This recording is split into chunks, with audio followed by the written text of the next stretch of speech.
Euroregione.news. Feste in bolletta? Tanta luce dal cuore.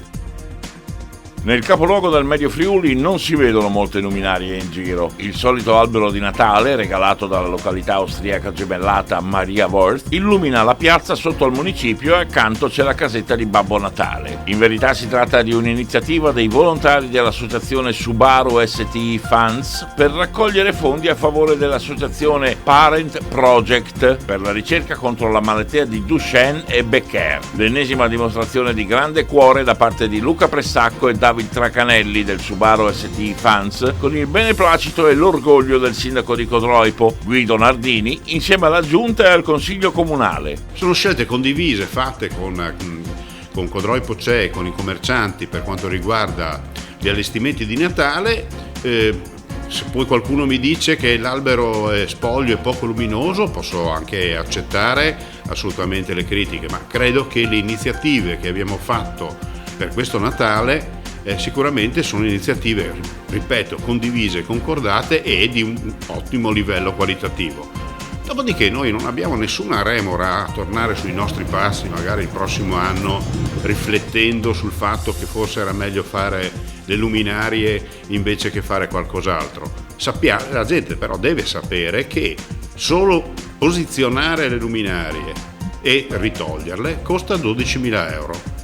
Senza i costi di gestione, che non sono i consumi di energia, e qui voglio essere chiaro, non consumano niente le lampadine a LED che ci sono su, come quelle dell'albero. Il problema è che bisogna fare dei contratti specifici con l'Enel per i collegamenti, perché non possiamo collegarle alla luce pubblica. Questo in base a un dispositivo del 2018, alla luce anche del fatto che c'è una concessione d'utilizzo da parte di una ditta. Però se il prossimo anno, in accordo con tutti, vogliamo fare le luminarie, facciamo le luminarie, però devono sapere le persone che se invece di spendere 27-30 mila euro che abbiamo speso per Natale, ne spendiamo 20 per le luminarie tra una cosa e l'altra, ovviamente resta meno. Per fortuna che ci sono le associazioni, sono grandiose, sia quelle che ci hanno dato una mano a San Simone, sia quelle che stanno operando adesso nella casetta di Babbo Natale, che io ringrazio di cuore, perché ci hanno messo non solo passione ma anche concretezza. Noi abbiamo visto le attività che sono state fatte i sabati e le domeniche di queste settimane prenatalizie, tanto di cappello, per fortuna. Bravi e ancora bravi, e grazie soprattutto.